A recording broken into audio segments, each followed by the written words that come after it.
नमस्कार दोस्तों। आज की वीडियो में हम देखेंगे कि विभिन्न विचारकों का भक्ति काल के प्रसिद्ध संत कबीर दास के संबंध में क्या विचार हैं।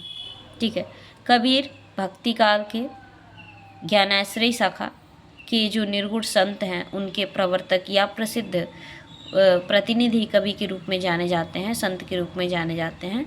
तो विभिन्न विचारकों ने उनके संबंध में क्या क्या विचार रखे हैं, आइए देखते हैं। सबसे पहले हम देखते हैं डॉक्टर बच्चन सिंह का कबीर के संबंध में क्या विचार है। डॉक्टर बच्चन सिंह लिखते हैं कि कबीर पहले व्यक्ति हैं जिन्होंने विभिन्न धर्मों, संप्रदायों, जातियों, वर्णों को नकार कर ऐसे समाज की स्थापना का प्रयास किया जिसमें धर्म, संप्रदाय, ऊंच नीच के भेदभाव के लिए कोई स्थान नहीं है। उनके समाज में न कोई हिंदू है न कोई मुसलमान, सब मनुष्य है, कोई किसी से छोटा बड़ा नहीं है।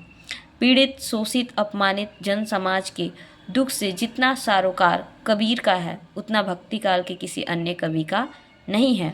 उनका गैर समाजवादी व्यक्तित्व अलग से चमकता है। यह बच्चन सिंह का विचार है।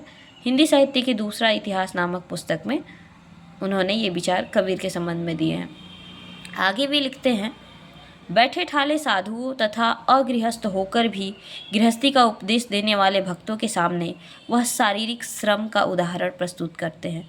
गृहस्थी में रहकर भी उससे वीतराग, छोटी जाति में पैदा होने पर भी उनमें हीनता की ग्रंथि नहीं है, क्योंकि वह बड़ी जातियों से ज्ञान में कम नहीं है। यह भी डॉक्टर बच्चन सिंह का मत है कबीर के संबंध में।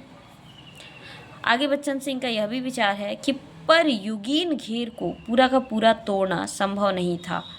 वे जन्मांतर में विश्वास करते हैं। वे आर्थिक विषमताओं पर प्रकाश नहीं डालते, उन्हें ईश्वरीकृत मानते हैं, मानवकृत नहीं। फिर भी वे जाति पाति को नहीं मानते। इसके विरोध में जिंदगी भर लड़ते रहे। कबीर जिंदगी भर जाति पात के विरोध में लड़ते रहे। यह बच्चन सिंह का विचार है कबीर के संबंध में। बच्चन सिंह ने कबीर के संबंध में एक और विचार देखते हैं। बच्चन सिंह लिखते हैं कि कबीर ने साहित्य के लिए साहित्य नहीं लिखा। कबीर ने साहित्य के लिए साहित्य नहीं लिखा। मस्त मौला राम को साहित्य से क्या मतलब, पर उनका उच्छल आवेग, मानवीय संवेदना, गहरा जीवन बोध उनके कहन को ही साहित्य बना देता है। दीन दुखियों के लिए लड़ने वाले व्यक्ति का काव्य काव्यत्व से रिक्त हो ही नहीं सकता। उनकी कविता की भाषिक संरचना जो औरों से अलग है बताती है कि यह कवि की वैश्विक दृष्टि के अनुरूप है। उनकी संरचना को मुख्यतः विसंगतियों, विरोधाभासों और विडंबनाओं से बुना गया है। उनकी बुनावट एक अलग काव्य शास्त्र के निर्माण की मांग करती है। बहुत बड़ा स्टेटमेंट। कबीर की रचना की जो बुनावट है वह एक अलग काव्य शास्त्र के निर्माण की मांग करती है, ऐसा बच्चन सिंह लिखते हैं। बच्चन सिंह का एक और विचार, कबीर का सौंदर्य बोध अपारंपरिक और यथार्थवादी है, अतः उनके लिए पृथक सौंदर्य शास्त्र का निर्माण करना पड़ेगा। ये डॉक्टर बच्चन सिंह के विचार हैं। अब देखते हैं हजारी प्रसाद द्विवेदी के विचार कबीर के संबंध में। हजारी प्रसाद द्विवेदी लिखते हैं कि कबीर एक ऐसे मिलन बिंदु पर खड़े थे जहाँ से एक ओर ज्ञान का मार्ग निकल जाता है और दूसरी ओर अशिक्षा का, जहाँ से एक ओर भक्ति मार्ग निकल जाता है, दूसरी ओर योग मार्ग, जहाँ से एक ओर निर्गुण भावना निकल जाती है, दूसरी ओर सगुण साधना। उसी प्रशस्त चौराहे पर वे खड़े थे। वे दोनों ओर देख सकते थे और परस्पर विरुद्ध दिशा में गए हुए मार्ग के दोष गुण उन्हें स्पष्ट दिखाई दे रहे थे। कबीर का भगवत सौभाग्य था, उन्होंने इसका खूब प्रयोग भी किया। यह हजारी प्रसाद द्विवेदी का कथन उनकी पुस्तक कबीर नामक उनकी जो पुस्तक है उससे। हजारी प्रसाद द्विवेदी का एक और कथन है। हजारी प्रसाद द्विवेदी लिखते हैं कि कबीर ने रूप के द्वारा अरूप की व्यंजना की है, कथन के सहारे अकथ्य को कहा है। इसी में हमें कबीर के काव्य का चरम रूप मिलता है। काव्य शास्त्र के आचार्य इसे ही कवि कर्म की सबसे बड़ी शक्ति बताते हैं। हजारी प्रसाद द्विवेदी का एक और स्टेटमेंट कबीर के संबंध में, सच पूछा जाए तो जनता कबीर दास पर श्रद्धा करने की अपेक्षा प्रेम अधिक करती है, इसलिए इनके संत रूप के साथ कवि रूप बराबर चलता रहता है। वे न केवल नेता और गुरु हैं बल्कि साथी और मित्र भी हैं। हजारी प्रसाद द्विवेदी आगे कहते हैं, हिंदी साहित्य के इतिहास में हिंदी साहित्य के 1000 वर्षों के इतिहास में कबीर जैसा व्यक्तित्व लेकर कोई उत्पन्न नहीं हुआ। महिमा में यह व्यक्तित्व केवल एक ही प्रतिद्वंदी जानता है, कौन? तुलसीदास। ठीक है, यह हजारी प्रसाद द्विवेदी का कथन है कबीर के संबंध में। अब राम स्वरूप चतुर्वेदी जी अपनी पुस्तक हिंदी साहित्य और संवेदना के विकास में कबीर के संबंध में क्या लिखते हैं? कबीर और जैसी कला की दृष्टि से सूर और तुलसी से हीन है, यह कहना इन रचनाओं के प्रति अन्याय है। न कला की धारणा की कबीर और जैसी कला की दृष्टि से सूर और तुलसी से हीन है, यह कहना न इन रचनाओं के प्रति न्याय है और न कला की धारणा के प्रति ही। कबीर की रचना में कितने रंग हैं? कई रंग हैं। अक्खड़ समाज चेता का, कटुक्तिकार का, एकदम भाव विभोर होकर आत्मसमर्पण का, गहरी रहस्य चेतना का, प्रेम के तन्मय भाव का और चरम वैराग्य का। इन सभी रंगों में इनकी कला सक्रिय है और पूरी संश्लिष्ट। इतनी वैविध्यता कम रचनाकारों में मिलेगा, जाहिर है। इसलिए फुटकर पद और दोहे लिखकर बिना महाकाव्य लिखे भी वे हिंदी के महाकवि हैं। ऐसा राम स्वरूप चतुर्वेदी का कथन है कबीर के संबंध में। तो ये जो विचार अभी हम लोग पढ़ रहे थे वह विभिन्न विचारकों का कबीर के संबंध में है। कबीर अपने युग के सबसे बड़े नेता तो हैं ही, ठीक। हम उन्हें एक संत के रूप में जानते हैं, एक कवि के रूप में जानते हैं, एक समाज सुधारक के रूप में जानते हैं, ठीक। तो कबीर के संबंध में एक और डॉक्टर बच्चन सिंह का स्टेटमेंट हम देख लेते हैं।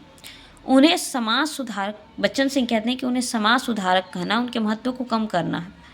वे एक ऐसे धर्म की स्थापना चाहते थे जिसमें न कोई हिंदू हो, न मुसलमान, न कोई मौलवी हो, न पुरोहित, न कोई सिख हो, न ब्राह्मण, सब मनुष्य हो। यह क्रांतिकारी कदम था, न कि सुधारवाद। यानी कबीर सिर्फ एक सुधारवादी नहीं है, कबीर एक क्रांतिकारी है। डॉक्टर बच्चन सिंह का यह स्टेटमेंट है उनकी पुस्तक हिंदी साहित्य का दूसरा इतिहास में, ठीक।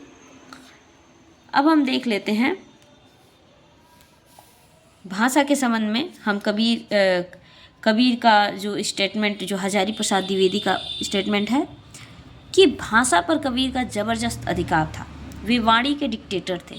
जिस बात को उन्होंने जिस रूप में प्रकट करना चाहा उसे उसी रूप में भाषा से कहलवा दिया। बन गया तो सीधे सीधे, नहीं तो दरेरा देकर।